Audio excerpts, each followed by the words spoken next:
सुस्वागतम. सुस्वागतम. बृहन्मुंबई महानगरपालिका शिक्षण विभाग राज्यव्यापी ऑनलाईन शिक्षण शिक्षण सर्वांसाठी या उपक्रमामध्ये इयत्ता 8वीच्या वर्गाच्या वतीनं आम्ही तुमचे मनापासून स्वागत करत आहोत. आणि त्याचबरोबर सगळे विद्यार्थी, पालक, शिक्षक, मुख्याध्यापक आणि आमचे सगळे अधिकारी वर्ग या सर्वांचं अगदी मनापासून स्वागत करत आहोत.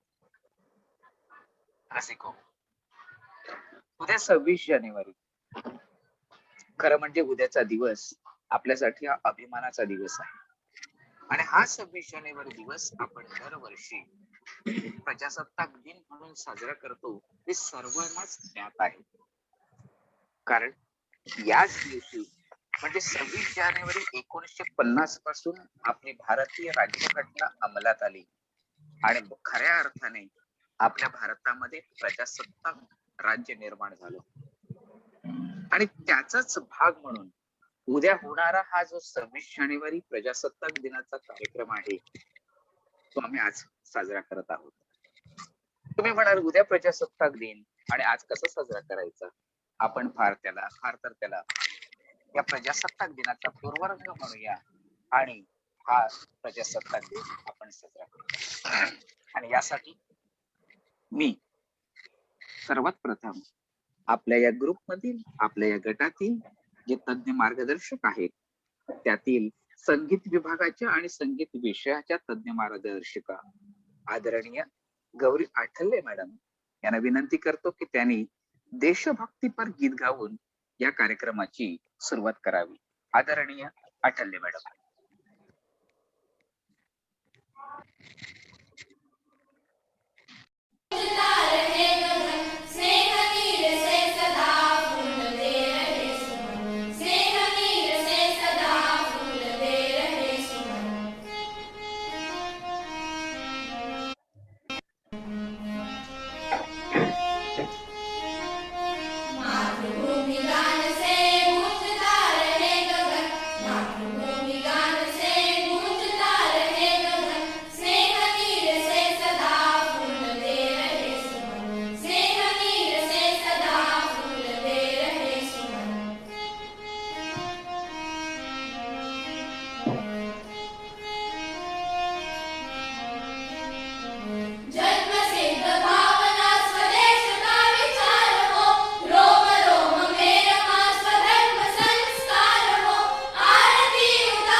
रसिका हो, आज आम्ही तुमच्या समोर एक महत्वाचं व्याख्यान घेऊन आलो. जरी उद्या प्रजासत्ताक दिन असला तरी सुद्धा या प्रजासत्ताक दिनाच्या पूर्वसंध्येला एक पूर्वरंग म्हणून एक तर जरी हा उद्या प्रजासत्ताक दिन साजरा करत असलो तर एक महत्वाची व्यक्ती आम्ही तुमच्या समोर घेऊन आलो आणि त्या व्यक्तीचा मी तुम्हाला परिचय करून देतो. आमचे सगळे विद्यार्थी, आमचे सगळे या बृहन्मुंबई महानगरपालिका शाळांमध्ये शिकणारे विद्यार्थी आणि महाराष्ट्राच्या अनेक भागांमधून या व्यक्तीचा परिचय आहे त्यांच्या व्याख्यानातून. आणि हे आहेत आमचे सगळ्यांचे लाडके आदरणीय महेंद्र सावंत सर. त्या सावंत सरांबद्दल परिचय मी काय करून देणार? त्यांचा खरा परिचय हा त्यांच्या व्याख्यानातून तुम्हाला होईल. पण थोडस जर काय सांगायचं झालं तर त्याची अमोघ वाणी आहे. त्याची भाषा शैली अशी अलौकिक आणि विलक्षण अशा प्रकारची भाषा शैली आहे. कोणत्याही विषयातलं त्यांचं सखोल ज्ञान ही त्यांच्या बुद्धिमत्तेची चोडूक दाखवतच. आणि खरं सांगायचं तर त्यांनी प्रत्येक उच्चारलेला शब्द, त्यांच्या प्रत्येक शब्दाची फेक ही काळजामध्ये घुसणारी असते. आणि सगळ्यात महत्वाचं त्यांच्या रंध्रामध्ये देशावरचं प्रेम हे ओतप्रोत भरलेलं आहे. असा हा असामान्य बौद्धिक बुद्धिमत्तेची व्यक्ती आमच्या संपर्कात आहे हे आमचं खरंच मोठं भाग्य आहे. जेव्हा आम्ही सावंत सरांचं व्याख्यान ऐकतो तेव्हा आम्ही सगळेजण मंत्रमुग्ध होऊन जातो. खरं माझ्या भाषेमध्ये किंवा माझ्या शैलीमध्ये किंवा माझ्या शब्दामध्ये जर त्यांचं वर्णन करायचं झालं तर त्यांचं व्याख्यान एखाद्या निर्मळ झऱ्यासारखं असतं, शांतपणे वाहणार. एखाद्या जंगलामध्ये आपण जावं आणि त्या निर्मळ निर्झराचं ते कर्णमधुर संगीत आपण शांतपणे ऐकावं, मन प्रसन्न व्हावं, इतकं त्यांचं ते व्याख्यान असतं. पण वरून शांत वाटणारं हे त्यांचं व्याख्यान आतून मात्र बरंच काही कळवळ माजवतं आपल्या मनामध्ये. सुरुवातीला मंत्रमुग्ध होतो त्या आपण झऱ्याच्या संगीतानं, पण हळूहळू आपल्याला असं वाटतं की आपण त्या झऱ्याच्या, त्या निर्झराच्या पाण्याला स्पर्श करावा. तो मोह होतो. स्पर्श करतो तेव्हा आपल्या अंगावर शहारे येतात. त्यांच्या व्याख्यानातून सुद्धा आपल्या अंगावर असे शहारे येतात. थोड्या वेळानं असं वाटतं की नाही, आता हे शहारे बस झाले, आता आपण या झऱ्यामध्ये नखशिकांत भिजावं, चिंब डुंबून जावं. आणि नकळतपणे आपण त्या झऱ्याच्या पाण्यात उतरतो आणि आपल्या मनाला यथेच्छ, आपल्या तनाला यथेच्छ भिजवून टाकतो. आपण चिंब भिजतो. तसं त्याच्या व्याख्यानात, सरांच्या व्याख्यानातून सुरुवातीला काठावर राहून आनंद घेणारे, मंत्रमुग्ध होणारे, हळूहळू त्यांच्या शब्दांचा स्पर्श झाल्यानंतर मोहरून जाणारे आपण नकळतपणे कधी त्यांच्या व्याख्यानातून, त्यांच्या शब्दातून, त्यांच्या विचारामध्ये चिंब भिजून जातो आपल्यालाच कळत नाही. असे आमचे आदरणीय महेंद्र सावंत सर.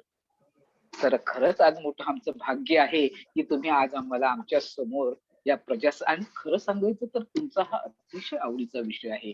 देशप्रेम म्हटलं की तुम्ही अगदी झोपेमध्ये तुम्हाला जरी जागा केलं तर तुम्ही या आपल्या भारतावर अस्खलितपणे, आपल्या इतिहासावर अस्खलितपणे तुम्ही कितीही वेळ बोलू शकता.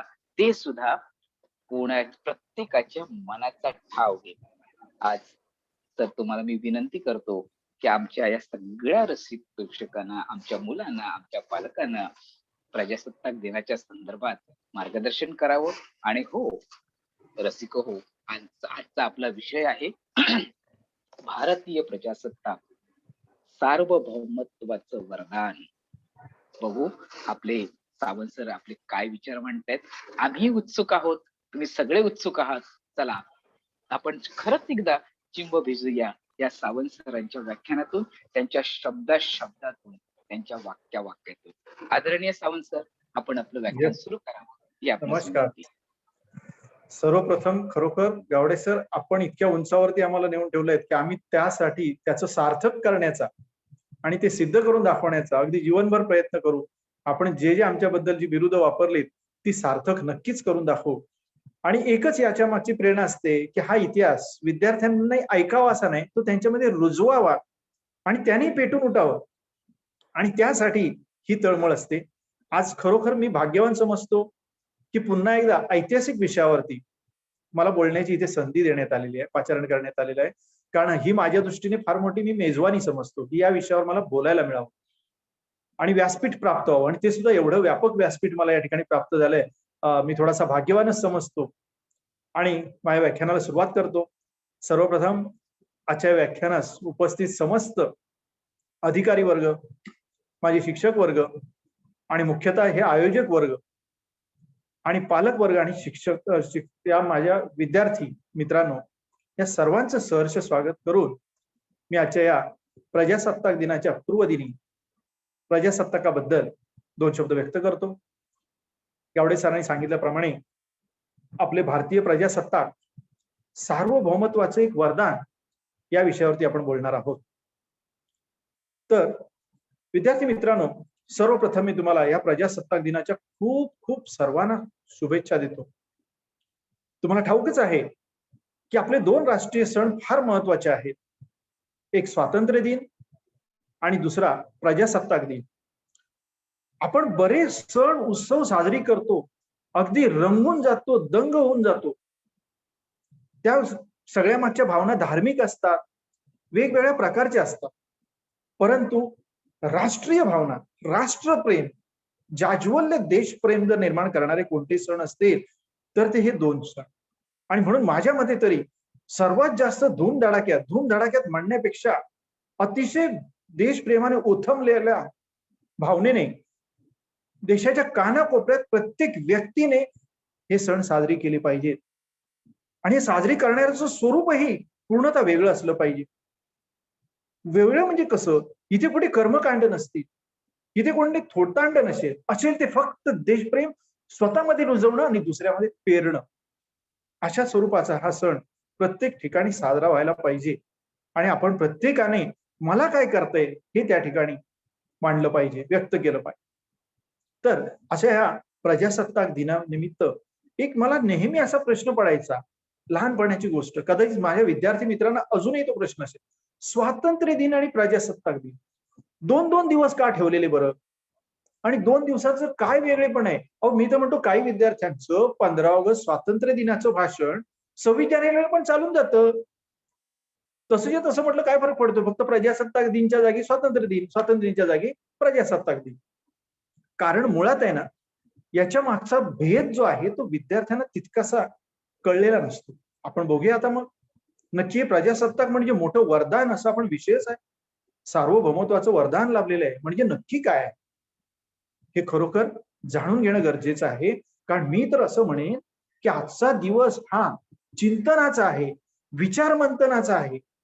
ज्यांनी ह्या स्वातंत्र्यासाठी, प्रजासत्ताकासाठी आत्मबलिदान केलंय, प्रचंड कष्ट सोसले, यांनी काय केलं, कशासाठी केलं आणि त्यामध्ये आम्ही काय केलं पाहिजे, या सगळ्याचं विचारमंथन होणं गरजेचं नाही का हो? आणि याचं खरोखर या ठिकाणी विचारमंथन आणि विचारचक्र आपल्या डोक्यात सुरू झालं पाहिजे. कारण त्यांनी जे जे केलं ते ठराविक इथपर्यंत आणून ठेवलंय आणि त्याच्या पलीकडे हे आपण आता त्यांचे वारस आहोत. मग ते जर पूर्णत्वास गेलं नाही तर त्यांची स्वप्न कुठे सफल झाली? ज्या स्वातंत्र्यवीरांनी, ज्या थोरांनी हे स्वातंत्र्य मिळवलं ते केवळ इंग्रजांपासून स्वातंत्र्य मिळवून तुमच्या हातात देणं एवढाच उद्देश होता का? केवढी मोठी भावना असेल त्यांची. मग हे आपण जाणून घेणार आहोत की प्रजासत्ताक म्हणजे काय झालं आणि स्वातंत्र्य म्हणजे. पहिला या भेदच जाणून घेऊया. आपण सर्वजण भाषणामध्ये स्पष्ट बोलतो 150 वर्ष इंग्रजांनी राज्य केलं आणि त्यांच्यापासून आपण स्वातंत्र्य मिळवलं. खरं आहे, स्वातंत्र्य याचा अर्थ अशाच तऱ्हेचा थोडासा आहे की ब्रिटिशांनी आपल्या भारतावरतीच नाही तर जवळजवळ जगावरती राज्य केलं आणि सर्व देशांना, जास्तीत जास्त देशांना त्यांनी गुलाम बनवलं आणि अतिशय जुलमी अशी सत्ता त्यांनी जगभर राबवली. आणि थोडी थोडी वर्ष नाही, 150-200 अशा वेगवेगळ्या प्रकारे सगळ्या देशांवरती यांनी राज्य केलं आणि अतिशय कडक शिस्तीचं, कायद्याचं असं हे राज्य होतं. भारतामध्ये सुद्धा हे राज्य ज्यावेळी सुरू झालं एवढं सोपं नव्हतं यांना विरोध करणं, कारण त्यांची ताकद अफाट आणि अचाट होती. त्यांच्या थोडक्यात आपल्या भाषेत सांगायचं नादाला लागणं एवढं सोपं नव्हतं, त्यापेक्षा त्या प्रवाहात वाहून जाणं हे सोपं होतं. परंतु तरी देखील विद्यार्थी मित्रांनो लक्षात घ्या, तरी देखील आपण त्यांच्याशी 150 वर्ष टक्कर दिले, कधीच सहन नाही केलं. आणि त्या पहिल्या दिवसापासून अगदी ब्रिटिश आल्यापासून ते जाईपर्यंत अखंड स्वातंत्र्याचा लढा चालूच होता. अर्थात नक्की लढायचं म्हणजे काय, कुठल्या मार्गाने लढायचं, कुठल्या प्रकाराने लढायचं, हे सगळ्यांना प्रत्येकाचं विचारशक्ती वेगळी, त्यानुसार प्रत्येकाने वेगळा मार्ग पत्करला होता. कोणाला असं वाटलं अरे ब्रिटिश आलेच आहेत ना, तर त्यांना हाकलून दिल्यानंतर कदाचित आपण पुन्हा तसेच गर्तेत जाऊ अज्ञानाच्या, अडाणीपणाच्या. चला त्यांच्याकडून शिकून घेऊया. आणि म्हणून काहींनी असा मार्ग पत्करला ना, की ब्रिटिश आहेत तोपर्यंत सुधारणा करून घ्या. यांना सुधारणावादी म्हणतात. ह्या सुधारणावाद्यांनी देशामध्ये सुधारणांसाठी इतके वेगवेगळ्या संस्था स्थापन केल्या. तुम्हाला ठाऊक आहेत, अगदी 8वीच काय, तुम्ही ह्या अगदी प्रत्येक इतिहासाच्या पानावरती शिकला असाल की या सगळ्या नेत्यांनी किती संस्था स्थापन केल्या आहेत आणि किती तऱ्हेचं कार्य केलंय. या सुधारणा कशासाठी करत होते? ब्रिटिशांना हाकलायचं नव्हतं का? अरे ते जुलूम करतायत आणि आम्ही सुधारणा करत बसलोय असं वाटेल, पण तसं नव्हतं. या सुधारणा करण्यामागचा उद्देश असा होता की आर्य समाज असो, ब्राह्मो समाज असो, रामकृष्ण मिशन असो, लोकांना इतकं सुधारा, लोकांना इतकं ज्ञान द्या की त्या ब्रिटिशांच्या बरोबर नाही, त्यांच्या वरचढपर्यंत आम्ही पोहोचलो पाहिजे. आणि ज्यावेळेस लोक सुशिक्षित होतील ना, तर मी माझ्या भाषेत काय सांगावं, लोकहितवादींनीच लिहिले, गोपाळ हरी देशमुख यांनी लिहून ठेवलंय की लोक ज्यावेळेस शहाणे होतील ना, तेव्हा हळूच काहीतरी मागून घेतील. मागता मागता मग ते अजून कायदे मागतील, हळूहळू आणखी नवीन कायदे तयार करा सांगतील. आणि एक वेळ असा येईल की आम्हाला स्वातंत्र्यच हवं, तेच मागून घेतील आणि ते मिळवतील सुद्धा.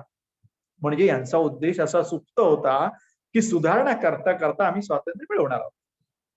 दुसरा प्रकार असा होता की ज्याच्यामध्ये नेमस्त होते. नेमस्त म्हणजे मवाळ.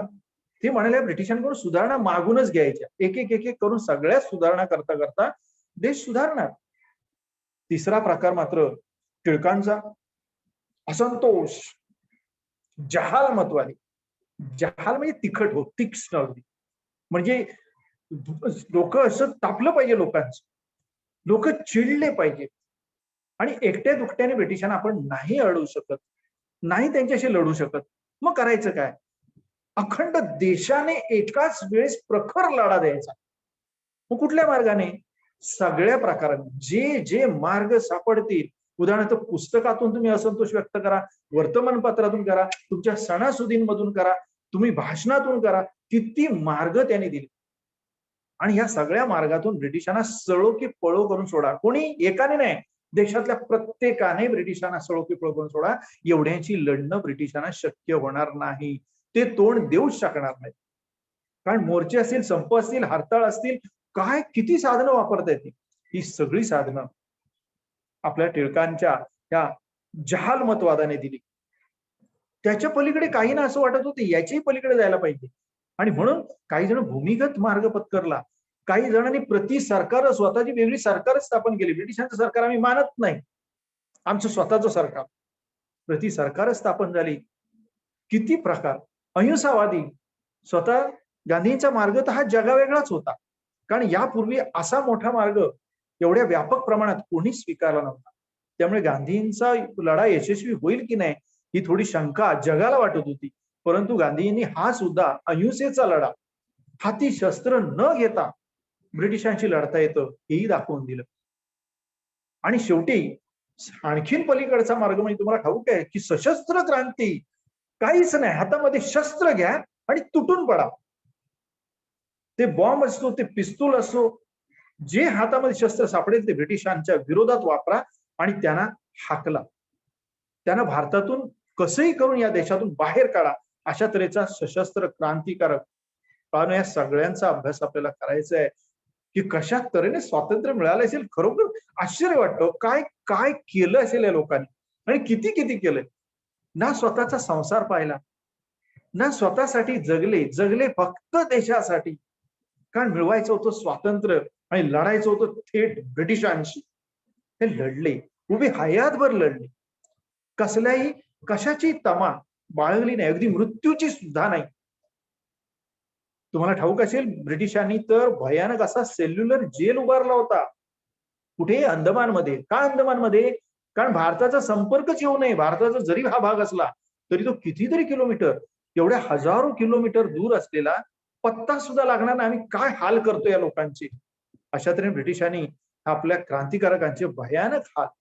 आज सुद्धा तुम्ही तिथे गेलात तर तुम्हाला आढळून येईल की त्या यादी बघितली की किती जण फासावर गेले, किती मेले, किती जणांनी आत्मबलिदान केलंय, किती जणांनी हौतात्म्य पत्करलंय. भयानक, म्हणजे आश्चर्यच वाटतं की माणसं मरण एवढं स्वस्त झालं. पण लोकांना कारागृह म्हणजे मंदिरं वाटायला लागली. का मंदिरं वाटायला लागली? कारण हे कारागृह देशासाठी आपण जातो. देशासाठी जर जावं लागत असेल तर ते आमच्यासाठी मंदिरच आहे. अशा तऱ्हेचा प्रखर लढ्यातून शेवटी तर सुभाष बाबूंनी चमत्कारच केला. बाळांनो, आता एक नवीन आणखीन एक घटना घडते, फार अगदी सुखावणारी घटना आहे की इंडिया गेटवरती सुभाष बाबूंचा मोठा पुतळा उभारला जात आहे. योग्य ठिकाणी योग्य माणसाचा अगदी हा सन्मान राखला जात आहे. कारण तिथूनच संचलन सुरू होतं. एक व्यक्तीने, जे एका राष्ट्राला शक्य नसतं, एका व्यक्तीने फौज तयार करावी, अखंड लष्कर तयार करावं, अशी ऐतिहासिक घटना दुसरी दाखवा. हो, शक्य आहे का? आपल्याला सैनिक म्हणून लागणं कामावरती कठीण असतं, आणि इथे अख्खा माणसाने देशासारखी प्रचंड फौज तयार केली. नुसती फौज तयार केली नाही, ब्रिटिशांवरती धाडली, लढली, प्राणपणाने लढली. ऐसे होणे नाही, ऐसे सुभाष होणे नाही. तर भाऊ किती हे मार्ग, आणि शेवटी पलीकडचा मार्ग म्हणजे छोडो भारत, चले जाओ, चालते वा, करेंगे या मरेंगे, इथपर्यंत आम्ही पोहोचलो आणि ब्रिटिशांना अक्षरशः हाकलून लावले. आणि म्हणून या देशाला जे स्वातंत्र्य मिळालं त्याचा आपण स्वातंत्र्य दिन साजरी करतो. प्रश्न असा पडतो, स्वातंत्र्य दिनाला प्रजासत्ताकाचं काय, सार्वभौमत्व म्हणजे काय? आता हे आणखीन वेगळं काय? आणि हेच महत्वाचं आहे की स्वातंत्र्य मिळालं ब्रिटिशांपासून, पण या ब्रिटिशांच्या पेक्षाही काहीतरी इथे वेगळं चालू होतं. अत्याचाराचं रूप होतं, अन्यायाचं रूप इथे होतं. ब्रिटिश येण्याच्या अगोदर सुद्धा चालू होतं. काय चालू होतं? अहो, इथे वतनदार, जमीनदार, कितीतरी जमीनदार होते, संस्थानिक होते, किती तऱ्हेचे या ठिकाणी लोक होते, आणि ह्या सगळ्यांना आपापसात लढाया चालू होत्या. आणि हे जमीनदार, वतनदार हे कधी कधी थांबले नव्हते. सत्ता कोणाची असो, परंतु तुम्ही त्या जमीनदाराच्या हाताखालीच, वतनदाराच्या हाताखाली. आणि हे असे हजारो या ठिकाणी वतनदार, जमीनदार होते. त्याच्यावर कितीतरी राजे होते, रजवाडे होते, कितीतरी सुलतान होते, नवाब होते. हे सगळे ज्यावेळेस देशाला स्वातंत्र्य मिळालं खुश झाले ना, कारण देशाला स्वातंत्र्य म्हणजे आम्हाला पण स्वातंत्र्य. आणि सगळे स्वतंत्र झाले. प्रत्येकाला असं वाटायला लागलं, आता मी पुन्हा बादशाह, मी पुन्हा राजा, मी पुन्हा नवाब, माझा पुन्हा रबाब, रुबाब तोच. आणि पुन्हा जमीनदार आणि सगळे संस्थानिक सरसावले. अशा वेळेस मोठा प्रश्न होता, अरे बापरे, इंग्रज तर गेले, आता देशाचं काय? पुन्हा कोणीतरी बादशाह बसवायचं का? कारण हजारो वर्ष प्रथा तर तीच होती, राजाचा मुलगा जो असेल त्यालाच राजा बनवायचा. मग काय करायचं आता? दिल्लीत पुन्हा बादशाह बसवायचा की पुन्हा वतनदार, जमीनदार किंवा 600 संस्थानिक देऊन टाकायचं, सगळे स्वतंत्र झालात? असं करायचं? खूप विचार करण्यासारखी गोष्ट आहे, कारण याच्यावरती फार मोठं विचार मंथन झालं बरं, की करायचं तर काय. बरं, त्याच वेळेस बऱ्याचशा पद्धती पण आल्या होत्या. हुकुमशाही पद्धती, एकच माणूस आणि त्याने पूर्ण हुकुम गाजवायचा, हुकुमशाही होती, जी आता सुद्धा किम जोनची आहे, ज्या ठिकाणी उत्तर कोरियामध्ये हुकुमशाही आहे. बर्मा, ब्रह्मदेश बाजूलाच आहे आपल्या. लष्करशाही, पूर्ण लष्कराच्या ताब्यात देऊन टाकायचं का देश, ही पद्धत होती. त्या चायनामध्ये कम्युनिझम आहे, कम्युनिस्ट, त्यांच्याकडे तशा तऱ्हेचं सरकार आणायचं का? आमचे जेवढे क्रांतिकारक झाले ते बहुतेक समाजवादी होते, मग समाजवाद आणायचा का? की भांडवलशाही आणायची? भांडवलशाही याचा अर्थ जी उत्पन्नाची साधनं आहे ती ज्यांच्या ताब्यात असतात त्यांच्याच ताब्यात देश, अशी भांडवलशाही आणायची का? की इंग्लंडची अध्यक्ष लोकशाही आणायची? किती पद्धती आहेत जगभर. अगदीच नाही तर सुलतानशाही आहे, अरब अमिरातीमध्ये वगैरे, सौदी अरेबिया सुलतानशाही. मग या सगळ्यातलं नक्की काय या देशात आता सुरू होणार? विचार मंथन सुरू झालं, आणि याकरिता भारतामध्ये घटना समितीची स्थापना झाली. आणि या घटना समितीने 2 वर्ष 11 महिने 17 दिवस पूर्ण अहोरात्र काम केलं. 299 लोक यामध्ये विचार करत होते. घटना समितीचे अध्यक्ष डॉक्टर राजेंद्र प्रसाद आणि मसुदा समितीचे अध्यक्ष आणि भारतीय घटनेचे शिल्पकार डॉक्टर बाबासाहेब आंबेडकर यांच्या अविरत प्रयत्नाने या ठिकाणी घटना स्थापन झाली. आता घटना किंवा संविधान म्हणजे तरी काय, तर यामध्ये खूप विचार करण्यात आला. की देश कसा चालवायचं याचं हे बायबल म्हणा, गीता म्हणा किंवा पुराण म्हणा, हे संविधान म्हणजे आपलं सर्वस्व आहे. हे तयार करण्यात आलं आणि देश कसा असेल, कसा चालेल याची एक पद्धती त्यामध्ये ठरवली गेली. मग आता ही पद्धती कशी ठरवली? तर असं ठरवण्यात आलं की जर आपला भारत महान देश आहे आणि आपल्याला याही पेक्षा महान देश बनवायचा आहे, जगाला तो कायम मार्गदर्शक ठरेल, आदर्श गुरु ठरेल असा जर देश घडवायचा असेल, आमच्या थोर नेत्यांचा जर स्वप्नातला भारत निर्माण करायचा असेल, तर इथली पद्धती सुद्धा तेवढीच समृद्ध असायला पाहिजे. आणि म्हणून सुदैवाने अमेरिका, ब्रिटन, फ्रान्स, ऑस्ट्रेलिया यांच्या लोकशाही अगोदरच तयार झाल्या होत्या. त्यामुळे त्या सगळ्यांमधल्या जे जे चांगलं, उत्तम, उन्नत, मंगल, पवित्र ते सगळं स्वीकारण्यात आलं. कोणाकडून सक्त स्वातंत्र्य घेण्यात आले, कोणाकडून लोकशाही संसदीय, कोणाकडून स्वातंत्र्य, समता, बंधुता, लोकशाहीचं तत्वच घेण्यात आलं, कोणाकडून ही कायदे मंडळ, कार्यकारी मंडळ हा काय प्रकार आहे हे घेण्यात आलं, समाजवाद जो आहे तो पण थोडासा घेण्यात आला. हे सगळं सगळं स्वीकारलं गेलं. पुन्हा आपला देश म्हणजे तसा सामान्य नाही हो. याच्यामध्ये सर्व जातीचे, सर्व धर्माचे, सर्व प्रांताचे, सर्व भाषांचे, सर्व लोकांना व्यापणारी अशी पद्धती पाहिजे.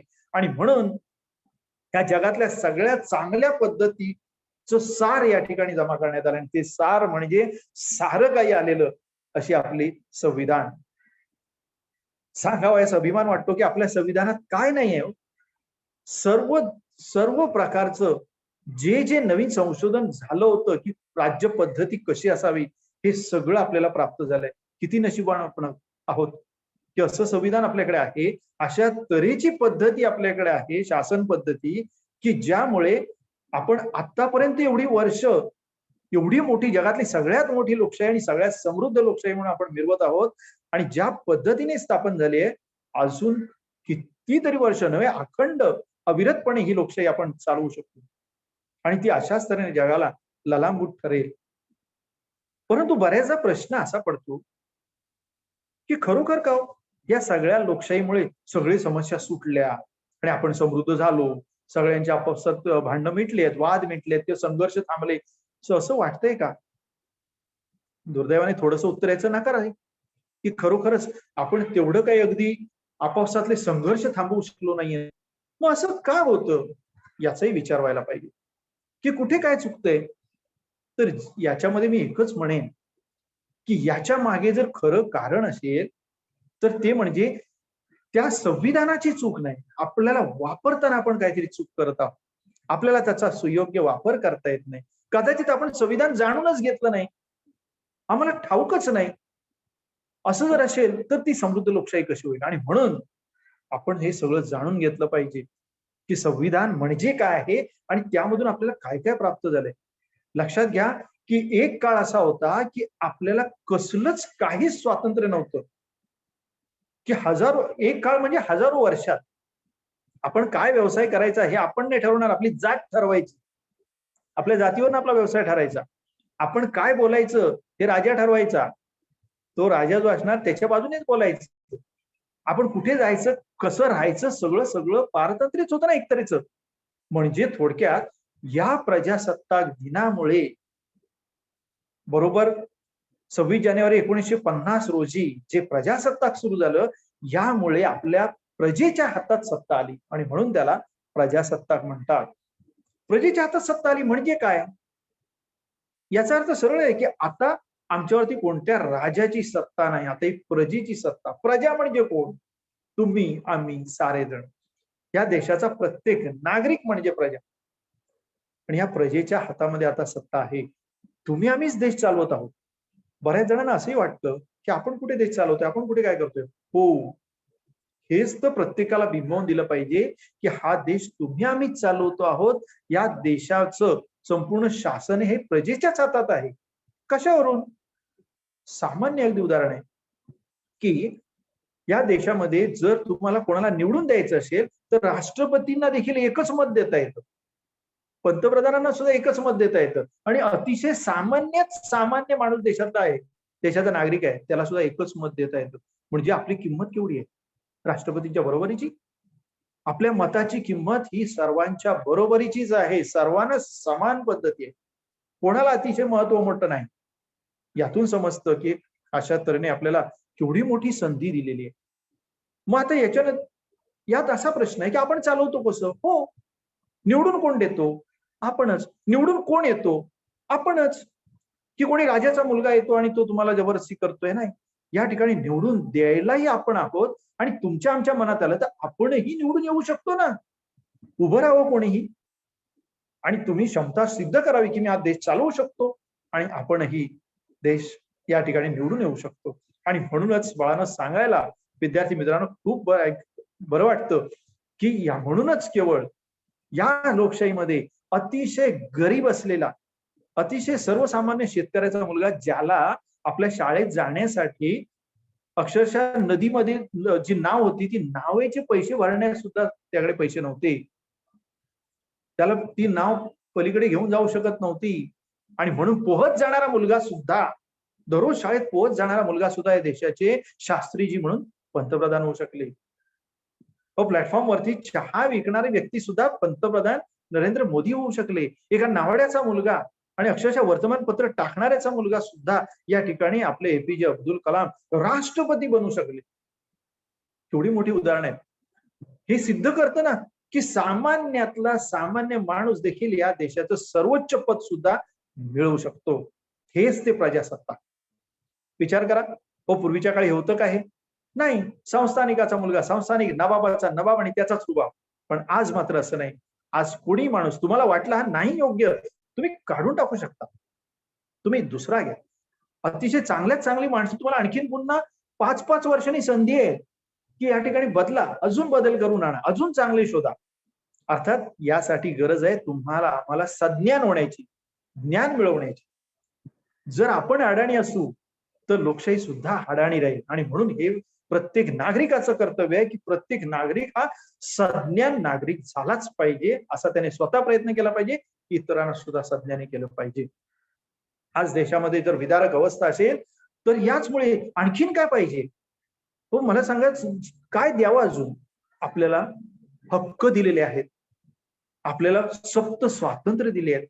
देशाच्या कुठल्याही कानाकोपऱ्यात आपण जाऊन राहू शकतो की नाही सांगा? काश्मीरमध्ये आपण राहू शकत नव्हतो, पण आता तिथे त्या काश्मीर पासून ते कन्याकुमारी पर्यंत, आसाम पासून गुजरात पर्यंत या देशाच्या कानाकोपऱ्यात कुठेही राहण्याचा आपल्याला हक्क आहे. आपल्याला वाटेल, जो योग्य वाटेल तो व्यवसाय करण्याचा हक्क तुम्हा आम्हा प्रत्येकाला आहे. योग्य मार्गाने पैसे कमवण्याचा हक्क आहे. तुमचे विचार लोकांसमोर मांडण्याचा केव्हाही हक्क आहे. म्हणजे हजारो वर्षात जे आम्हाला स्वातंत्र्य नव्हतं ती सर्व स्वातंत्र्य या प्रजासत्ताकाने आपल्याला दिली आहे. म्हणजे मी तर असं म्हणेन की स्वातंत्र्यामध्ये, भारताच्या स्वातंत्र्यामध्ये इंग्रजांपासून आपल्याला मुक्तता मिळाली, परंतु प्रजासत्ताकामुळे आपल्याला हजारो वर्षाचे राजे, रजवाडे, संस्थानिक, अंमलदार, वतनदार, जमीनदार सगळ्यांपासून आपल्याला मुक्ती मिळाली आणि आपण झालो प्रजासत्ताक. आज भारताला सार्वधर्म, केवळ आपण प्रजासत्ताक हा देश नाहीये, तर या देशाचं वर्णन तुम्ही सकाळी संविधान वाचता, त्या संविधानामध्ये बघा 5 शब्द फार महत्वाचे आहेत. सार्वभौम, समाजवादी, धर्मनिरपेक्ष, लोकशाही, गणराज्य. शब्द वाचायला सोपे नाही का? बोलायला सुद्धा आपण सहज सकाळी बोलून जातो. केवढा मोठा अर्थ सामावलेला आहे बघा. विद्यार्थी मित्रांनो, केवढा मोठा अर्थ आहे. अरे सार्वभौम आहोत आम्ही आता. सार्वभौम याचा अर्थ आमच्यावरती आता कोणाची सत्ता नाही. सार्वभौम याचा अर्थ आमच्यावरती आता सत्ता गाजवणारा कोणी नाही, आम्ही स्वतंत्र आहोत. कारण अजूनही बरेचसे जगातले देश आहेत, ऑस्ट्रेलिया आहे, कॅनडा आहे, हे देश जरी स्वतंत्र असले तरी त्यांच्यावरती अजूनही इंग्लंडच्या, ब्रिटनच्या ज्या राणी आहेत त्या त्यांच्या प्रमुख आहेत. परंतु भारतामध्ये असं सार्वभौमत्व प्राप्त झालंय की आमचा आता प्रमुख आम्हीच, आमचेच नागरिक, आम्हाला आता कोणी असा शासन करता बाहेरचा नाही. सार्वभौम. त्यानंतर सार्वभौम समाजवादी आहोत आम्ही. समाजवादी याचा अर्थ काय? बाळांनो, हे तत्व सुद्धा फार महत्वाचं आहे. हे तत्व नव्हे, हे स्वप्न आहे. जी समाजवादी तत्व आमच्या भगतसिंगांपासून ते आमच्या नेताजी सुभाषचंद्र बोस यांच्यापर्यंत अगदी नेहरूंपासून सर्वांनी पाहिजे. हा देश समाजवादी व्हावा. आणि म्हणून समाजवादी याचा अर्थ कोणताही वर्गभेद नाही. आता येथे कोणी गरीब असणार नाही, श्रीमंत असणार नाही, हे आमचं स्वप्न आहे. आणि म्हणून समाजवादी हा शब्द त्या ठिकाणी आहे की सर्व वर्गभेद रहित असा आपण भारत निर्माण करूया. तिसरं आहे धर्मनिरपेक्ष. आता धर्मनिरपेक्ष याचा अर्थ आपल्या सुदैवाने म्हणा की आपल्या देशामध्ये जगापेक्षा एक थोडं वेगळं पण आहे. आमच्या देशामध्ये एकाच देशात हिंदू धर्म तयार झालाय, याच देशामध्ये शीख धर्म तयार झालाय, याच देशात बौद्ध धर्म तयार झालाय आणि याच देशामध्ये जैन धर्म तयार झालाय. या सर्व धर्मांची मातृभूमी ही भारत आहे. आणि त्याचबरोबर इस्लाम असो, यहुदी असो, ख्रिश्चन असो, हे सर्व धर्म, पारशी धर्म असो, हे सर्व धर्म या भारतामध्ये सुखाने एकत्र नांदतात. हे सर्व धर्म जे आहेत या सगळ्यांना जर व्यापायचं तर या देशाचा धर्म कोणता? आणि म्हणून आपण असं तत्व टाकलं की या सर्व धर्मांचा मान सन्मान राखणारं परंतु स्वतःचा धर्म नसलेलं. सर्व धर्मांचा आम्ही सन्मान राखू परंतु भारताला स्वतःचा असा धर्म आहे. अशा तऱ्हेने धर्मनिरपेक्ष अशा तऱ्हेचं तत्व हे टाकण्यात आलं आणि ते लागू केल्यानंतर सार्वभौम, समाजवादी, धर्मनिरपेक्ष, लोकशाही हा शब्द मुख्य त्यामध्ये आणखीन आपण टाकलेला आहे. लोकशाही पण कशी? इंग्लंड सारखी नाही. इंग्लंडमध्ये लिखित लोकशाहीच नाही किंवा इंग्लंडमध्ये अजूनही तिथे ब्रिटनची राणी ही प्रमुख आहे. आमच्याकडे नाही राजा, नाही राणी, आम्हीच प्रमुख. तिकडे वंशपरंपरागत राणीची मुलगी राणी असं इथे नाहीये. इथे आमच्याकडे स्वतः आम्ही निवडून देणार, आम्ही ठरवणार, 5 वर्ष नाही जमलं तुम्ही उतरा दुसऱ्याने. एवढं स्वातंत्र्य आपल्याला मिळाले. तर म्हणून या ठिकाणी लोकशाही हे तत्व टाकण्यात आलं. लोकशाहीचं अतिशय सोपं वाक्य अब्राहम लिंकन अमेरिकेचे अध्यक्ष यांनी लिहून ठेवलंय. सोपं वाक्य, सोपी व्याख्या. लोकांनी लोकांसाठी चालवलेलं लोकांचंच राज्य, सर्व काही आलं. आज आपल्या देशामध्ये अशाच तऱ्हेचं आपण सर्व लोकांनी कोणासाठी हे चालवायचं? सगळ्या लोकांच्या भल्यासाठी. आणि कोणी चालवायचं? आपणच लोकांनी चालवायचं. आणि अशा तऱ्हेची ही आपली लोकशाही आहे की लोकांनी लोकांसाठी चालवलेलं लोकांचंच राज्य. आणि शेवटचा त्याचा शब्द आहे बघा, सार्वभौम, समाजवादी, लोकशाही, गणराज्य. सार्वभौम, समाजवादी, धर्मनिरपेक्ष, लोकशाही राज्य, लोकशाही, गणराज्य. आता गणराज्य म्हणजे काय? तर इथे असं राज्य आता स्थापन होईल की जे कोणी देश चालवतील ते लोकांचेच प्रतिनिधी असतील. म्हणजे लोकांनी निवडून दिलेलेच प्रतिनिधी, म्हणजे त्यांना सुद्धा निवडताना आम्हीच निवडणार आहोत. अशा तऱ्हेचं गणराज्य वळण पूर्वीच्या काळी होती बरं आपल्या प्राचीन भारतामध्ये. अगदी गौतम बुद्धांच्या काळामध्ये गणराज्य भारतामध्ये होती की लोकांचे प्रतिनिधीच चालवायचे देश. अशा तऱ्हेचा हा देश 5 पंचतत्वांनी तयार झालेला देश आहे. आज तुम्हाला सप्त स्वातंत्र्य आहेत, 7 स्वातंत्र्य तुम्हाला मिळालेले आहेत, हक्क मिळाले आहेत, सगळं काय मिळालं. मला सांगा अजून काय हवं हे मला समजत नाही. आपण नेहमी म्हणतो मला देशाने काय दिलं. काही लोक असे विचार करून देश सोडतात. अमेरिकेत जाण्याची क्रेज आहे, वेड आहे. आपला देश सोडून कुठेतरी जायचं अशा तऱ्हेचं वेळ तर प्रत्येकाच्या डोक्यामध्ये, आणि तिथे जाणं काहीतरी मोठं भूषण अशा तऱ्हेने वाटणं ही एक आता पद्धतच सुरू झाली. परंतु मला एक समजत नाही देशाने काय दिलेलं नाही. मी म्हणतो की एक काळ असा होता, पुन्हा मी म्हणतो एक काळ नव्हे, 1000 वर्षाचा असा काळ होता की तुम्ही सुखाने झोपू शकत नव्हता, घरामध्ये सुखाने राहू शकत नव्हता. कारण कुठला राजा कधी आक्रमण करेल आणि कधी सगळी शेती बतील नष्ट भ्रष्ट करून टाकली जाईल सांगता येत नव्हती. कधी घरावरती नांगर फिरेल सांगता येत नव्हतं. कारण सरदार वतनदार एकमेकावरती आक्रमण करायचे आणि सगळ्याची राख रांगोळी करून टाकायचे. पण नाही, आज आपल्या देशाच्या रक्षणासाठी आपली स्वतंत्र सेना डोळ्यात तेल घालून आपला प्रत्येक सैनिक या ठिकाणी सीमेवरती तैनात आहे आणि तो तुमचं आमचं रक्षण करतोय. किती भक्कम रक्षण, म्हणजे पलीकडून किती मिसाईल येऊ दे किंवा किती टँक येऊ दे, आमची भक्कम अशी सेना तुमच्या आमच्या रक्षणासाठी तयार आहे. आणि ती पण अहोरात्र सुसज्ज. काय नाही दिलं देशाने. मी तर म्हणतो आपण आता हे जे व्याख्यानच आहे ना ते मी आपल्या समोर एवढ्या समोर का बोलू शकतो? स्वातंत्र्य आहे मला बोलण्याचं, तुमच्या समोर माझे विचार मांडण्याचे. अजून मला काय हवं? एवढंच कशाला? ही जी व्यासपीठ आहे आपल्या बृहन्मुंबई महानगरपालिकेचं आहे. काय बृहन्मुंबई महानगरपालिका देत नाही? आपली सगळं काही मिळतं ना. माझ्या मुलांना सगळं खाण्यापासून ते अगदी समृद्ध शिक्षणापर्यंत सगळं मिळतं. देशाने अजून काय द्यावं? मी काय एवढं बोलतोय? कारण बऱ्याच जणांच्या तोंडून ऐकायला मिळतं काय दिलं आम्हाला. मी उलट विचारेन त्यांना की आम्ही देशाला काय दिलं. आज हीच खरी विचार मंथनाची वेळ आहे की आम्ही देशासाठी काय दिलं. आणि जोपर्यंत आम्ही देशासाठी काय देत नाही तोपर्यंत अपेक्षा करणं की माझा देश फार उज्ज्वल असा होईल आणि फार यशाच्या शिखरावरती जाईल नाही शक्य होत. कारण मी काय योगदान दिलं. आज वेळ आहे हे योगदान देण्याची. मग नक्की काय योगदान देऊ शकतो? विद्यार्थी मित्रांनो, याचा विचार करणं फार गरजेचं आहे, की आपल्याला वाटतं आता अरे त्यांनी बलिदान दिलं, स्वातंत्र्यासाठी त्यांनी हुतात्म्य पत्करलं, सैनिकही तिथे आता सीमेवरती आहेत देशाचं रक्षण, पण आम्ही काय करायचं? मी तर म्हणतो जेवढं त्यांनी केलं तेवढंच प्रचंड योगदान देण्याची संधी आपल्याकडे आहे. आणि प्रत्येक कृतीतून, प्रत्येक वागण्यातून, बोलण्यातून संधी आहे. आपण ती संधी जोपर्यंत घेत नाही, त्या संधीचं जोपर्यंत सोनं करत नाही, तोपर्यंत या स्वातंत्र्याला, प्रजासत्ताकाला अर्थ तरी काय उरेल? हे प्रजासत्ताक आणि स्वातंत्र्य जर सार्थक करायचं असेल, हा देश जर समृद्ध करायचा असेल, तर एक जबाबदार नागरिक म्हणून आपण या ठिकाणी देशासाठी योगदान देणं गरजेचं आहे.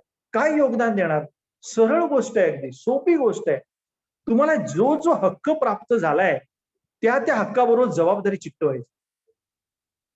जे जे स्वातंत्र्य आपल्याला प्राप्त झालंय त्या स्वातंत्र्याचा उपभोग घेताना आपण थोडं जागरूक राहायचं. उदाहरणार्थ अगदी साधं सोपं तुम्हाला विद्यार्थ्यांना समजेल असं एक उदाहरण सांगतो. समजा या ठिकाणी एखादी बाग असते आणि त्या बागेमध्ये तुम्हाला स्वातंत्र्य दिलंय, बागेमध्ये जा. सकाळी 8 वाजता बाग उघडेल लिहिलेलं असतं, हा बगीचा 8 वाजता उघडेल, संध्याकाळी 7 वाजेपर्यंत उघडा आहे. म्हणजे तुम्हाला केवढं स्वातंत्र्य आहे, तुम्ही जाऊ शकता. मोफत मध्ये एवढ्या सुंदर झाडं आहेत, त्यांची सावली घेऊ शकता. त्या ठिकाणी तुम्ही चांगले झुले ठेवलेले आहेत, पाळणे ठेवले, झोपाळे ठेवले, तुम्ही झुलू शकताय. सगळं काही आहे ना तिथे, तेवढं स्वातंत्र्य आहे. तुम्हाला तिथे गप्पा मारण्याचं, छान आराम खुर्चीत फुकटमध्ये बसण्याचं आहे की नाही स्वातंत्र्य सगळं. परंतु या स्वातंत्र्याबरोबर तुम्हाला मोठी जबाबदारी दिली आहे ना. हो, हे कोणाचं आहे? हे कोणाचं आहे? प्रजासत्ताक ना, म्हणजे तुमचं ना, हे माझं ना. हो, मग त्याची व्यवस्था कोण राखणार? दुर्दैव वाटतं, खेद वाटतो की ही जबाबदारीची जाणीव जवळजवळ संपत आली आहे. आतमध्ये जाणारा माणूस बाहेर येताना तो कचरा टाकून येतोच. उचलणारी माणसं कधी तयार होणार? उचलणारी कधी तयार होणार? नरेंद्र मोदी पंतप्रधानजी यांनी एक छान वाक्य सांगितलं होतं, कचरा उचलणारे तो कचऱ्यावाला नसतो, कचऱ्यावाले आपण असतो. मला हे वाक्य नेहमी भावतं की कचऱ्यावाले आपण असतो, कारण कचरा आपण टाकतो ना. मग तशाच तऱ्हेने आपण ज्या ज्या ठिकाणी जाऊ त्या ठिकाणी जबाबदारीने वागणं हे सगळ्यात मोठं राष्ट्र कर्तव्य आहे. कुठलंही स्वातंत्र्य असो, पैसा कमवण्याचं स्वातंत्र्य, चांगल्या मार्गाने कमवणं. तुम्हाला कुठेही जायचं जरी स्वातंत्र्य असेल तर तिकीट काढून गेलं पाहिजे. एवढी सामान्य गोष्ट आहे. परंतु आम्ही तिकीट कलेक्टर असून सुद्धा जागेवर तिकीट जरी तपासणीस ठेवले तरी सुद्धा विदाऊट तिकीट जाणाऱ्यांची कमतरता आहे का? हा तुमचा राष्ट्राभिमान? अशा तऱ्हेचं देशप्रेम जर आपण अगदी फुकटमध्ये सगळं असून देखील जर आपण असे वागत असू, जर जबाबदारीची जाणीव नसेल, तर हे स्वातंत्र्य आणि प्रजासत्ताक काय कामाचं? तर म्हणून आपण नेहमी स्मरणात ठेवलं पाहिजे की ज्या वेळेस असं आपलं पाऊल वाकडं जातं किंवा कुठेतरी विरोधात जातं, कुठेतरी परदेशाचा आपल्याला गौरव करावा असा वाटतो, त्यावेळेस विचार केला पाहिजे की आपण काय करू शकतो आणि त्याच्यापेक्षा देशाने मला किती भरभरून दिलंय. पण आता थोडासा मी वेगळा बोलतोय बघा, विचार करा बरं याच्यावरती नक्की. अहो, तुम्ही आम्ही कोणत्या देशात आहोत? हिंदुस्थान, भारत. हा भारत सामान्य देश नाही. असं म्हटलं जातं की परमेश्वराने निवडलेली भूमी आहे, देवभूमी आहे. कसं काय? का अभिमान बाळगत नाही आपण या देशाचा, इथल्या मातृभूमीचा, इथल्या प्रत्येक दगडाचा, अगदी अक्षरशः मी म्हणेन प्रत्येक वस्तूचा अभिमान. हा दरदरून जोपर्यंत आपल्या शरीरामध्ये कुठून असा भरला जात नाही, तोपर्यंत आपल्या असून हातून असं राष्ट्रीय कर्तव्य घडणारच नाही. का अभिमान असला पाहिजे हेही सांगतो. विचार करा, कुठल्याही विषय तुम्हाला आहे, मराठी, हिंदी, इंग्रजी सगळे. अहो, एक भाषेचाच घ्या. भाषा जगाच्या पाठीवर ज्या सर्वात सुरुवात कुठे झाली तर भारतामध्ये. संस्कृत सारखी देववाणी जगाच्या पाठीवर कुठंच नाही. जगाच्या पाठीवर संस्कृत सारखी भाषा नाही. आणि याच भाषेपासून आपली मराठी, बंगाली या सगळ्या जेवढ्या भाषा आहेत, या बहुतेक सर्व भाषा तिथून तयार झाल्या. एवढी समृद्ध भाषा आपल्याला लाभली. तिच्यामुळे आपण एवढ्या सुंदर भाषा आपण निर्माण करू शकलो. एवढंच कशाला? हो, ज्या वेळेस जगातल्या लोकांना अन्न, वस्त्र, निवारा कुठे राहतात ते माहित नव्हतं, जंगलात भटकत होते, त्यावेळेस आमचे लोक कुठे राहत होते माहितीये? आमचे लोक डुप्लेक्स बंगल्यात राहत होते. तुम्ही म्हणा डुप्लेक्स बंगला? हो, 5,000 वर्ष नाही, कदाचित 10,000 वर्षच असावं. एवढ्या हजारो वर्षापूर्वी ब्रिटिशांनी तोंडात बोट घातले पाहून ज्याने अभ्यास केला, त्याने ब्रिटिशांनी शोधली सिंधू संस्कृती ज्यावेळेस शोधली ना, त्यावेळेस त्यांना आश्चर्य वाटलं की आम्ही 5,000 वर्षापूर्वी कुठे होतो. आणि भारतीय लोक डुप्लेक्स बंगल्यात, त्याला दुमजली घर आपण म्हणतो, दुमजली घरात आपण राहत होतो. आणि जे आता मोठ्या असे स्मार्ट सिटी दिसतात ना, तशा स्मार्ट सिटी भारतात होत्या हजारो वर्षापूर्वी. केवढी अभिमानाची गोष्ट आहे.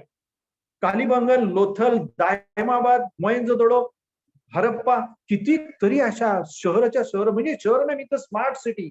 स्मार्ट सिटी का हो, घराघरामध्ये बाथरूम होते, वॉशरूम्स होते, घरामध्ये विहीर स्वतःची होती, पाण्याची सोय होती, पाण्याची काय सांडपाण्याची पण सोय होती. एवढा समृद्ध वारसा जगामध्ये कोणाला आहे?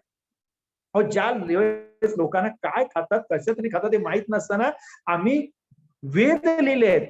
आणि त्या वेदांमध्ये, आयुर्वेदामध्ये प्रत्येक तुम्ही खाणाऱ्या लिंबूचा उपयोग, तुम्ही खाणाऱ्या हळदीचे उपयोग, तुम्ही खाणाऱ्या आल्याचे उपयोग, हे सगळे आता नाही लिहिलेलं आहे. हजारो वर्षापूर्वी आम्ही लिहून ठेवले. हे खा, आपोआप चांगले राहा. तुम्ही कशा शारीरिक हालचाल करायच्या, जास्त जगायचं असेल, सुदृढ आयुष्य, तर कशात नाही जगता येईल, हा शोध योगशास्त्र अक्क हे पतंजलीने शेकडो वर्षापूर्वी लिहून ठेवलंय. म्हणजे आपल्या जगणं, राहणं, वागणं, सगळ्याचे शोध या भारताने लावलेत. आणि आम्ही अभिमान बाळगू नये. बरं, एवढा सुंदर वारसा. मला सांगा, एकट्या त्या इंग्लंडला एखाद दुसरा नेता बस होतो, अमेरिकेला एक नेता बस होतो, त्यांच्यापासून ते प्रेरणा घेतात. जोसेफ मॅझिनी असो, गॅरिबाल्डी असो, असे नेते जे आहेत, रुसो असो, एक एक नेता बस होतो त्यांना. आणि आमच्या देशामध्ये हजारो नेते झाले, हजारो राजे झाले, महान माणसं झाली, तरी आम्ही प्रेरणा घेऊ नये. म्हणजे तो इतिहास काय कामाचा? आणि म्हणून हा इतिहास केवळ शिकायचा नाही, एवढ्या हजारो माणसांची किती सुंदर असे विचार आहेत प्रत्येकाचे. आणि असं जगाच्या पाठीवर इतके लोकनेते कुठेही झालेले नाही. हा सुद्धा इतिहास आपला आहे. जसा इतिहास आहे तसा भूगोल सुद्धा आमचा किती समृद्ध आहे बघा. हो, किती नशीबवान तुम्ही. आम्ही भूगोलामध्ये शिकला असाल, जगातले काही देशात 6 महिने दिवस आणि 6 महिने रात्र कसे जगत असतील, काय काय परिस्थिती असेल. 6 महिने दिवस, 6 महिने रात्र असे आहेत देश जगाच्या वाटेवर. आम्हाला काय परमेश्वराने दिलंय हो. बरोबर 12 तासाचा दिवस आणि 12 तासाची रात्र. म्हणजे जसं काय दिवा बंद करावा तसा 12 तासांनी दिवा बंद होणार. एवढं सुंदर परफेक्शन, एवढी परिपूर्णता आपल्याला दिली. अहो, काय देश, सगळ्या बहुतेक जगामध्ये 2च ऋतू आहेत, उन्हाळा आणि हिवाळा. त्यांना तिसरा ऋतूच माहिती नाही. परंतु भारतामध्ये 3 ऋतू, 4-4 महिन्याचे, उन्हाळा, पावसाळा, हिवाळा, 3-3 ऋतू निर्माण केलेत. अहो, जगामध्ये असे काही देश आहेत वर्षभर रिपरिप रिपरिप पाऊस पडून खाली दलदल आणि रोगट हवामान असतं. काही देशांमध्ये पाऊस कसा असतो माहिती नाही, भारतामध्ये आल्यानंतर वेड्यासारखे बघत बसतात. अरे, पाणी ऊपर से बरसता है, वरून पाणी येतं. हे त्यांना आश्चर्य वाटतं, कारण त्यांना पाऊस माहिती नाही. अशा जगामध्ये देश आहेत. आणि या देशामध्ये बरोबर प्रमाणात पाऊस पाहिजे, पाऊस आहे, थंडी पाहिजे, थंडी आहे, तेवढाच उन्हाळा पण आहे, सर्व आहे. हो, जगामध्ये काही देश असे आहेत की ज्याच्यामध्ये दिवसा लोक बाहेरच पडत नाहीत. मुलांना भूगोलामध्ये याचा अभ्यास करा. असे देश आहेत की ते बाहेर दिवसा पडतच नाही, थंडीत सुद्धा नाही, उन्हाळ्यात पण नाही. का तर बाहेर सणसणून तापलेली वाळू असते तव्यासारखी, फक्त रात्रीच काय ते काफिले निघतात. आणि आमचा देश, याच्यामध्ये अगदी सर्वात जास्त पाऊस पडणारा चेरापुंजी सुद्धा आहे, आणि राजस्थान सारखं वाळवंट सुद्धा आहे, कच्छ सारखी दलदल सुद्धा आहे, आणि घनदाट अरण्य सुद्धा आहे. काही देशांमध्ये फक्त तुम्हाला खजूर पाहायला मिळेल, इथे तुम्हाला छोट्याशा झुडपापासून अगदी नाळापर्यंत प्रचंड वृक्ष, सगळ्या तऱ्हेचे अरण्य, आणि प्रत्येक अरण्यात सगळ्या तऱ्हेचे वृक्ष पाहायला मिळेल. उंदरापासून हत्तीपर्यंत सगळे प्राणी पाहायला मिळतील. एवढा समृद्ध भूगोल कोणाला लाभलाय? एवढी समृद्ध भूमी कोणाला लाभली आहे? अहो, काश्मीरमध्ये बर्फही बघायला मिळेल, आणि सगळ्या तऱ्हेचं वातावरण तुम्हाला पाहायला मिळेल. एवढंच कशाला, सर्व तऱ्हेचे धर्मही पाहायला मिळतील, सर्व तऱ्हेचे वेश पाहायला मिळतील, सर्व तऱ्हेच्या भाषा पाहायला मिळतील. संमेलन भूमी आहे ही सर्व. एवढी समृद्धता. आणि म्हणून वळानं भारत देश हा महान म्हटला जातो. आणि महान खरोखरच त्याची संस्कृती जितकी महान आहे, तशाच तऱ्हेची महान माणसाची परंपरा आहे. असा कुठला जगात देश आहे दाखवा की 800 वर्ष संत तयारच होत जातात, संत थांबतच नाही. अगदी आतापर्यंत गाडगे महाराजांपर्यंत हे संत तयार होत राहतात. का बरं? कारण आमची वृत्तीच अशी आहे की त्यागी वृत्ती आहे. हा भारत एकमेव असा जगाच्या पाठीवर देश आहे की ज्याने स्वतःसाठी कधी मागितलं नाही, मागितलं तर जगासाठी मागितलं. खरा तो एकच ही धर्म जगाला प्रेम अर्पावे. हे आम्ही आत्ताच नाही म्हणत आहोत, आम्ही 800 वर्षापूर्वी सुद्धा म्हणालो होतो. पसायदान मागितलं होतं. आता विश्वात्मके देवे येणे वागेने तोषावे, तोषोनी मज द्यावे, पसायदाने जगाचाच कल्याण व्हावं, अशा तऱ्हेचं पसायदान आम्ही 800 वर्षापूर्वी सुद्धा मागितलं होतं. त्या रवींद्रनाथांनी एक वाक्य, त्यांच्या संस्थेचं मुख्य वाक्य काय माहितीये, हे विश्वम भवती एकनिडम, हे जग म्हणजे एक घरटं आहे. अशा तऱ्हेने सगळ्या जगाचं कल्याण करणारा, सगळ्या जगाचा विचार करणारा, सगळ्यांचा भल्याचा विचार करणारा, सदैव सर्वांची प्रार्थना करणारा, काळजी करणारा असा आपला देश, या देशाचा समृद्ध भूगोल आहे. नागरिक शास्त्र म्हणजे प्रजासत्ताक आपण पाहत आहोत, एवढं समृद्ध नागरिक शास्त्र आहे, याला समृद्ध इतिहास आहे, संस्कृती आहे. आम्ही सर्वच बाबतीत आघाडी आहोत. आता तुम्ही म्हणाल आधुनिक शास्त्रांचं काय, भौतिकशास्त्र, जीवशास्त्र, हो, आज अमेरिकेतल्या तुम्ही त्या सिटीमध्ये जाल तर अमेरिकेतले बहुतेक उद्योग जे आहेत ते आमचे भारतीय चालवत आहेत. बहुतेक ठिकाणी जे IT क्षेत्र आहे ते संपूर्णतः आपल्या लोकांनी कॅप्चर केलंय, कारण एवढी प्रचंड बुद्धिमत्ता आमच्या लोकांमध्ये आहे, एवढं प्रचंड शौर्य आमच्यामध्ये आहे. आज कुठल्याही देशाशी टक्कर देण्याची ताकद ही आमच्या देशात नाही, मी म्हणणार प्रत्येक माणसामध्ये आहे. कारण आम्ही सामर्थ्य आमच्या संस्कृतीतूनच मिळवलेलं आहे. असा दरदरून अभिमान आम्हाला त्या संस्कृतीचा आहे, त्या माणसांचा आहे. आणि जे त्यांनी आम्हाला दिलं, आम्हाला जे संस्कृतीने मिळालं ते आम्ही पुढे असं नेतच जाणार आहोत. मग मला सांगा, खरोखर आज विद्यार्थी मित्रांनो, मला खरोखरच पोटतिडकीने सांगावं असं वाटतं. पोटतिडकीने हा विचार नेहमी येतो की हा देश अधिक समृद्ध करण्यामध्ये सार्वभौमत्वाचं जे वरदानच लावलं आहे, आम्ही जर सार्वभौम आहोत, स्वतंत्र आहोत, तर प्रत्येकाने हा विचार केला पाहिजे की मला या देशाला सर्वोच्च स्थानावर नेण्यासाठी काय करता येईल. फार मोठं काही करायचं नाही. मी तर अगदी सोपं ब्रीदवाक्य सांगतो की माझं स्वतःच काम अत्यंत प्रामाणिकपणे, अत्यंत निष्ठेने आणि चांगल्या तऱ्हेने केलं ना तरी देश आपोआप समृद्ध होईल. प्रत्येक जर माणूस खूप शिकला, जर प्रत्येक माणसाने जगाच्या कल्याणाचा विचार केला, प्रत्येकाने जर स्वच्छता राखली, प्रत्येक जण सत्यच वागायला लागला, तर देश आपोआपच मोठा झाला की. कारण तोच नेता बनणार आहे, तोच डॉक्टर बनणार आहे, तोच देशाचं भलं करणार आहे. आणि म्हणून या सार्वभौमत्वाचं वरदान आपण त्याचं सार्थक केलं पाहिजे. आपल्याला लाभलेलं आहे, हे अमृत आहे. विद्यार्थी मित्रांनो, पुन्हा एकदा सांगतो की भारताचा हा गौरवशाली इतिहास आपण नेहमी अभ्यासा. कारण या ठिकाणी वारंवार असे तऱ्हेचे लोक होत गेले की कदाचित तुम्ही विसरलात की काय. असं इतिहासाला भीती वाटते, त्या परमेश्वराला भीती वाटते, अरे लोक स्वतःचं कर्तव्य विसरले वाटतं. आणि मग त्या रथाच्या मागे जाऊन बसला आमचा अर्जुन मागे बसला आणि म्हणाला लढायचंच नाही. पण साक्षात देवाने इथे येऊन सांगितलं तुला लढायचंय, तू शस्त्र हाती घे.